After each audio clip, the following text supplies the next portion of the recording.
All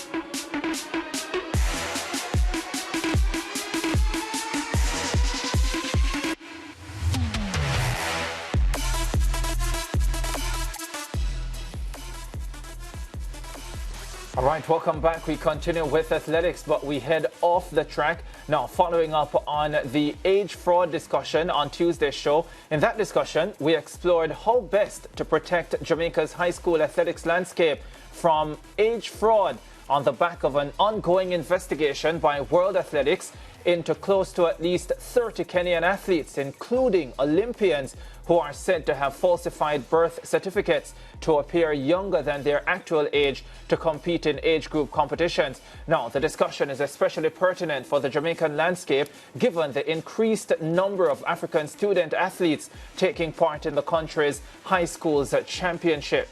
Now, our discussion on Tuesday started the conversation, and today we continue with former Calabar High School star Daniel England, who is now based in the United States. Daniel, welcome to the SportsMax Zone. It is a pleasure to have you. How are you doing today? I'm doing great, SportsMax crew and all. I'm doing great. Thanks for having me on the show. Yeah, I'm pretty sure you heard or had a watch of the discussion that we had on Tuesday involving the ISA president, Keith Wellington. John Leiber, the manager of the St. Jago High School track and field team, was with us as well. What did you make of that conversation, first of all? Well, I think the conversation need to be held. For one, I think all parties that involved in importing athletes need to understand what they're doing to the legacy of track and field in Jamaica. So it caught my interest, and that's the reason why I'm here, because I really believe that locally, for the local talents, importing athletes, it's a disjustice for the local athletes. Yeah, and you know, Daniel, when I listened to the conversation with, of course, the ISA president and our team here on set, the first thing that stood out to me is what measures can we really put in place to ensure that, you know, this does not happen, and of course, it doesn't affect the reputation of Jamaica, because, you know, ISA president was talking and he was saying it's more than just, you know, knowing that athletes are doing this and getting away with it, but it could actually have larger repercussions where, you know, people start seeing Jamaica in a negative light, where, you know, sometimes they say you're guilty by association. And that is correct, because, you know, as a kid growing up, right, you know, I came from Maxwell Avenue, and if you hang out with certain kids, you consider bad kids, you know, even though you don't do anything as a standby. So, like you said, you're guilty by association. And for me, it's what's the benefits of all this transaction happening? You know, what are the benefits that benefit not just ISA but also Jamaica? I mean, what are the benefits? And to me, it's more, like you said, a repercussion than anything else, because everyone look at us as the speed capital of the world, the track and field of the world. And if we keep coming up with these, it's not so much negatives, but really it's not a positive light overseas to know that why we are importing so many Africans to Jamaica, and what's the reason for that transaction. Yeah, but then, Daniel, you know, in the same breath, ISA president again spoke about being seen as, you know, discriminating. And I think there's a very fine line. So, you know, I'll ask you the question, how can Jamaica, you know, ensure that they keep these, age fraud athletes away without being seen as a country that discriminates, because you also don't want to paint yourself in that light. So I'm starting to think that you might very well be in a very hard position. It's a very difficult position, because you have no control of another country's system. You know, you have no control. As far as I know, you know, the date of birth versus the day the child's registered is two different dates. And those are the things we want to stay away from. If you don't have a control of another country's system and don't understand the system, I think that's something we want to stay away from. We are mostly controlled here in Jamaica, and so therefore we can control the ISA integrity, ISA law and rules regulated. But for you to say you don't want to discriminate or you don't want to left any child out because they're importees, it's not really a justice system because you have no control of what is done over there. Because a birth paper, anyone can document it or alter a birth paper, and how do you verify such information, especially from another country? Yeah. Daniel, beyond the age fraud issue, you are suggesting that you don't like the idea of imported athletes competing in the Jamaican high school system, and you think it robs the local talent of an opportunity to develop their own careers. But how could you say that when at the same time Jamaican athletes for decades have depended on the U.S. collegiate system to help them to further themselves, both academically and in track and field? Among them yourself, who was a huge star, we remember, several decades ago. Yeah, what I'm referring to importees. I mean, I'm referring to specifically Africa, such as athletes coming into the country. I don't think we cannot really say if a kid come in at age 14 or 15. I don't think anyone can really say is that really accurate information. I'm referring to those kind of transaction called importees, imported to the ISA system, and that's what I'm referring to. Okay, because in the same way that you've said that, there will be Americans who watch this show who would want to make it clear that Jamaicans benefit, from many, many years ago, 1940s, 50s, 60s, with scholarships into U.S. Collegiate institutions, which it could be argued from their standpoint that they are denying U.S. American track stars of spots in developing their own talent. So there could be a pointing to of some inconsistencies in that narrative. Yeah, which is true. But what I'm saying is that if you are involved in a system such as, okay, so if a kid from America trying to come to Jamaica to participate in the local high school meet, right? You know the history with Americans. They are very detailed in vetting age.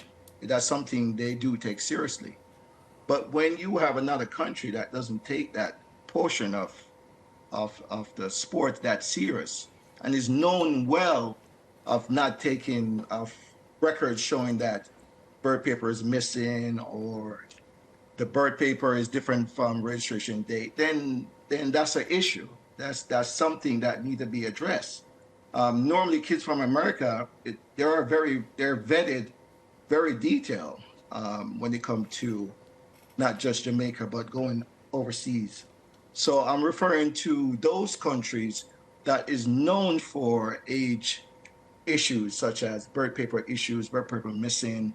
Those are the countries I'm referring to versus just America. Yeah, Daniel, I can imagine somewhere there are individuals watching this show and they are thinking to themselves, would Daniel have this opinion if, let's say, his alma mater, Calabar High, had African athletes? Because a lot of people will put this down to a Calabar Kingston College battle, and they'll say, well, yeah, Kingston College, they have a few. Calabar, they don't have any. The KC African athletes will help them on their journey at champs. And so the Calabar individuals probably a little bit bitter. What would you say to those individuals? Well, this is not a Calabar or Casey thing for me. This is protecting the brand of Jamaica track and field, because end of the day, the records show most of these athletes that come from the African country, they don't really transition well to the college level. I've very rare heard anyone that went to Jamaica, left Jamaica, went on the collegiate level, it could be D1 and D2, D3, and successfully even get a medal. So this is not about Calabar or KC or JC. This is protecting the Jamaica legacy of not only that, but champs itself. Yeah. So it's a branding issues for me. Yeah. How would you feel if sometime in the near future your alma mater, Calabar High, started bringing in a few Africans? I would not totally be on board with that transaction, because I really strongly believe that we have enough talent in Jamaica. We are known for sprint factory. I get that piece, but we can also educate the coaches to up their skill set to be better long distance runners, coaches. But for me, I wouldn't put my stock too much on that transaction. I would more put my stock into helping a coach get their level 2 or level 3 certification in long distance. I would be more on board with that transaction. Yeah, fair enough. Well, Daniel, we'll see how this issue will develop. The ISA president, when we spoke to him on Tuesday, did say at the end of that conversation that a policy is coming soon. And he said within months or maybe even within weeks. So we'll wait to see what that policy will look like, what that policy will say. And and then I guess we can all take it from there. Yeah, definitely. I mean, it's definitely protecting us as a nation, because it'd be a bad look for us to have a student athlete that come from abroad, from overseas, an importee come overseas, and then we found out this person really actually 1920, right? And then what we gonna say as a nation? We got the bird paper, and that's the only information we're running with. So for me, to get another source of vetting source, I think it's very important for our legacy as Jamaican athletes and Jamaica as a whole to protect not just champs, but also the Jamaican student athletes. Yeah. All right. Thanks very much, Daniel. Take care. We'll chat soon, I'm sure. Thanks for having me. Yeah, right. Lance and Mariah, this issue I don't suspect is going to go away anytime. I can't wait until ISA actually steps forward with that policy, which is why I'm so happy that the President, Keith Wellington, sort of hinted at a timeline for when it will come. And I think it will be very interesting, this one. Yeah. Yeah, he did suggest months. Yeah, or weeks. Or weeks, yeah, he did say that. So we look forward to that, because it really is an issue.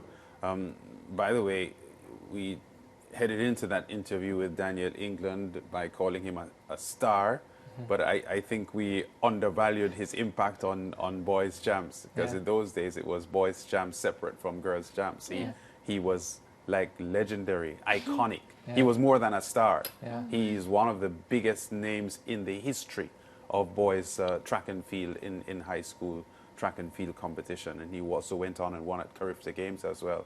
So good to link with him and hear his views on an issue like this. And it was good that you put the question to him that, the Calabar KC rivalry in Jamaica is so volatile that it is easy for people to feel that Calabar fans are upset because Kingston College are using so many African athletes, and Daniel just suggested that he would not support Calabar if they were doing the same thing. So it does suggest from his standpoint that it is a practice that he does not like, whether it is Kingston College, Calabar, or whoever implements it. Yeah, and in fairness to Calabar, they don't have African athletes, and they've never had any. Yes. But they've also had very limited, even Caribbean athletes, non-Jamaican nationals, which I find quite interesting. Calabar has never had a period where it appeared as if there is any sort of recruiting going on. Yes, they have had a few Caymanians in the past. I know Joel Belafonte 800, 1500. 800, 1500. There was a high jumper as well who did extremely well in Class 3 and won the high jump. They've had an Antiguan here and there, but a lot of those have had very close connections to Jamaica and ended up at the institution. It doesn't appear to me, at least, that there has ever been a point where they've gone out to recruit or brought in non-Jamaican nationals almost. And you're suggesting on a wholesale that's what Kingston level. College does. Well, and some other schools. I don't know if that is what they do. I genuinely don't. But what I do know, given the number of athletes that they do have, it's completely different from what entails at Calabar High School. If you look at the number of non-Jamaica nationals at Jamaica College and Kingston College in comparison to Calabar, it's, it's a massive difference. All right. We have to go to a break. Champs is coming up, by the way. And after this, we have some predictions.